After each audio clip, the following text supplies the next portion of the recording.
cells have the ability to regenerate and clone themselves, shouldn't we then live forever? Well, the answer lies locked up within our cells. The human body is composed of skin cells, muscle cells, brain cells, cardiac cells, and a whole array of other cells and connective tissue, which we know as the human body.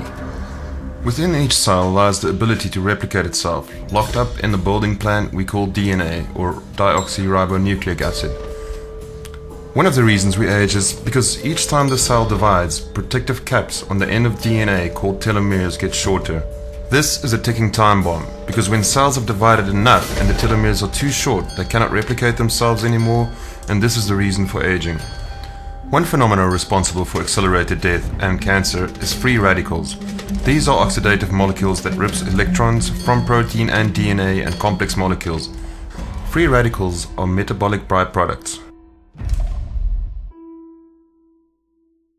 When DNA is damaged by free radicals, cell death or even cancer results from this, because the cell building plan is damaged. Here we have a simple experiment to show the destructive nature of oxidation and free radicals. In the one glass we have sodium hypochlorite, also known as bleach. This is a strong oxidizing agent. In the other control glass we will add normal tap water. Now we add a strawberry to both glasses and wait 10 hours. We can see how chlorine oxidizes molecules responsible for color absorption within the strawberry. It also damages cell membranes and is highly destructive to cells in the strawberry. The control strawberry looks the same as before. When we cut the strawberries, we can see that the chlorine has infiltrated almost the entire strawberry within 10 hours. Chlorine kills bacteria and small organisms easily because it disrupts cell membranes. Chlorine is widely used in drinking water, and studies suggest that long-term exposure to chlorinated drinking water is associated with an increased risk for bladder and rectal cancer, even though studies are limited.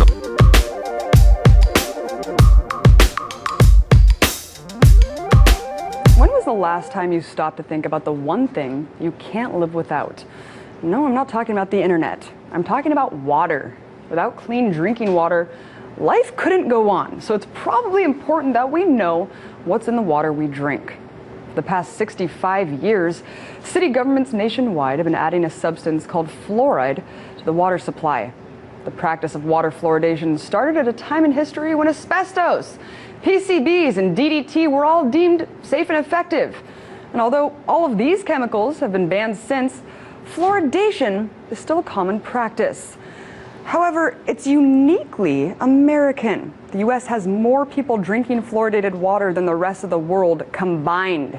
In fact, most industrialized nations do not fluoridate their water, including Japan and 97% of Europe. So what exactly is it that we're ingesting? Well, it's not the same fluoride that's in your toothpaste. What's being added to municipal water supplies is a fluorine compound called hydrofluorosilicic acid. And it's a byproduct from the phosphate fertilizer industry. Yes, you heard me right. Let me break this down for you. Gaseous fluoride is produced during fertilizer production. Now, it used to go straight into the atmosphere from these factories, but presently, filtration devices are used to contain the toxic chemicals, and what's extracted from the filters is then condensed into a water-based solution, which is packaged unrefined and sold to city governments for the purpose of water fluoridation. So how did this all start? Well, interestingly, in 1944, the American Dental Association themselves published that it was not worth the health risk to fluoridate water supplies. Too bad no one heeded their warning, because the very next year, Grand Rapids, Michigan became the first community to fluoridate. And what happened next would not have been possible without a push from the aluminum industry, which was looking for a way to safely discard their fluoride pollution and waste. In 1947, Oscar Ewing, a paid attorney for Alcoa, the biggest aluminum company in the U.S., was picked to oversee the Public Health Service, which is now known as the Department of Health and Human Services. He then made clear his lingering ties to the aluminum industry by promoting water fluoridation as one of the first official policies of the department. From there, the policy expanded tenfold, with an additional 87 U.S. cities fluoridating within the next 3 years. Fast forward to today, where children are growing up indoctrinated with the notion that fluoridated water is necessary because it prevents tooth decay. But is that really the case? In 1987, the National Institute of Dental Research examined 39,000 school children from 84 different fluoridated and non-fluoridated communities. And while the study did find that in fluoridated areas tooth decay declined, the most interesting part is that there was a declining trend in tooth decay in non-fluoridated areas too, perhaps because of overall better hygiene. Okay, but not only is there no causal link, there's also serious health risks for fluoride overexposure. For one, an excess of fluoride causes fluorosis, which is the eating away of the enamel on your teeth. This is indicative of what it's doing to your body on a larger scale. You see, it doesn't just eat away at the tooth enamel. Only 50% of the fluoride we consume is excreted. The rest is absorbed throughout our bodies, our pineal glands, and our bones. In fact, an alarming study by the U.S. Public Health Service, which was later confirmed by Harvard Medical School, found that a deadly type of bone cancer called osteosarcoma was significantly higher in fluoridated communities than in non-fluoridated communities. However, the most distressing findings come from 18 studies done worldwide, showing a substantial lowering of IQ in overly fluoridated areas. And there are many more adverse effects than just those. Not to mention that the FDA admits that fluoride is a drug, not a nutrient. Multiple ethical codes are being violated here by... That's not zero. In safe drinking water, there is more dichloroethene, which in high concentrations could cause cancer, thallium, which in high concentrations would cause hair loss, changes in blood, as well as kidney, intestine, and liver problems, and even mercury from landfill runoff, cyanide from steel mill runoff, and so on, than there is urine in this reservoir. The upper safe limit for coliforms, which are bacteria living on fecal material, is 5%. The bacteria doesn't indicate that poop is in the water, but they live on it. So you're...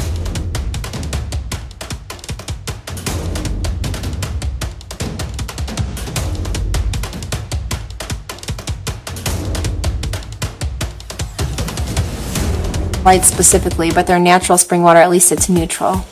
Okay, let's try the Starbucks brand Ethos water. That's not good. Not good. Sorry, Starbucks. That's worse. I think that's the worst one so far. Definitely the worst one so far. Wow. Definitely. All right, Dasani. We drink that Starbucks water. And they're all advertised as purified or natural spring. It's definitely orange.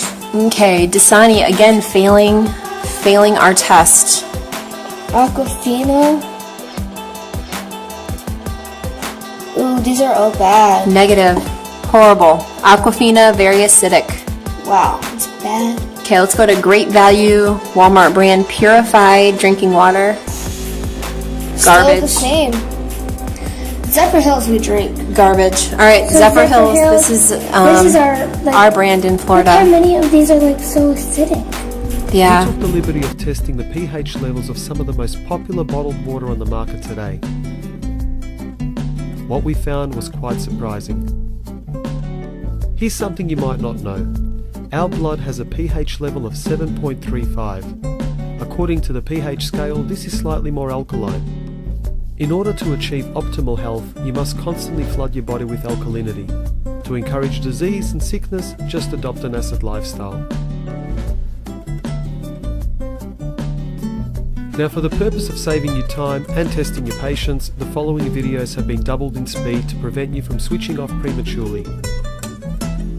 Our first contestant was actually one of my favourites before conducting this test. With its convenient drinking nozzle, it has been the choice of many water connoisseurs. We simply pour 3 drops of iodine, give the test tube a little shake, and as you can see, we are greeted with a lovely shade of yellow representing fairly acidic water. Did you know that too much acidity in the body is one of the leading causes of arthritis and joint pain? Now there's something to think about next time you guzzle down a bottle of pump. Our next contender is without a doubt the most popular bottled water on the market today. A trademark of Coca-Cola, it dominates the $544 million per year industry. Mount Franklin's website states that they only fill their bottles with natural spring water. But according to our research, spring water is meant to have a pH level of 7 and above. Mount Franklin, however, is far from that. But we will give them 10 points for clever marketing. The next on our list is a generic brand created by the Coles supermarket chain. At around 95 cents for a 600ml bottle, it's an absolute bargain for the conservative spender. They claim the water comes from a natural spring in Albury, New South Wales, but as you'll soon see, our iodine test tells us a very different story.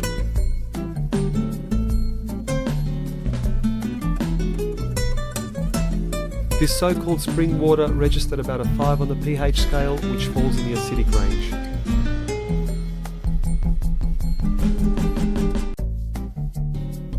Here's something you might not know. Cancer cells thrive in an acidic environment. Neutralize the acid and you take away their only source of food. Give them the last 3 bottles of water and you give them reason to live. Our next competitor is Fiji Water. The company's website claims that their water is drawn from an artesian aquifer located at the very edge of a primitive rainforest, hundreds of miles away from the nearest continent. Now, unlike the last 3 bottles of water that we tested, this particular brand might just be telling us the truth.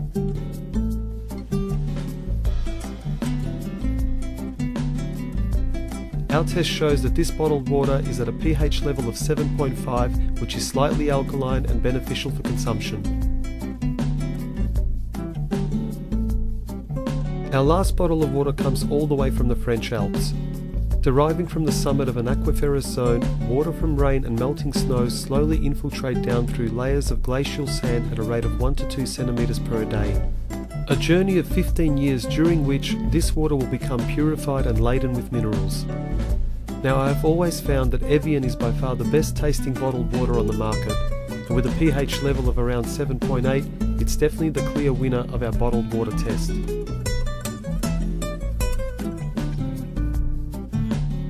And now for the truth about tap water. Although it's free and cost effective, the chemicals used to treat it could be very harmful to your health and the health of your family. In order to make this water safe enough to drink, it is treated with chemicals like chlorine, which is used to kill pathogens and bacteria. But what you might not know is that chlorine does not kill algae. When chlorine and algae are combined, trihalomethane gases are released. Now, according to the Harvard Public School of Health, these gases have been linked to miscarriages in women, prostate, rectal, colon and bladder cancers. This is just one of the many harmful chemicals used to treat tap water, and it's not surprising that the pH level indicates an acidic state. So the next time you give your child a glass of tap water, consider the harm you could be doing to them.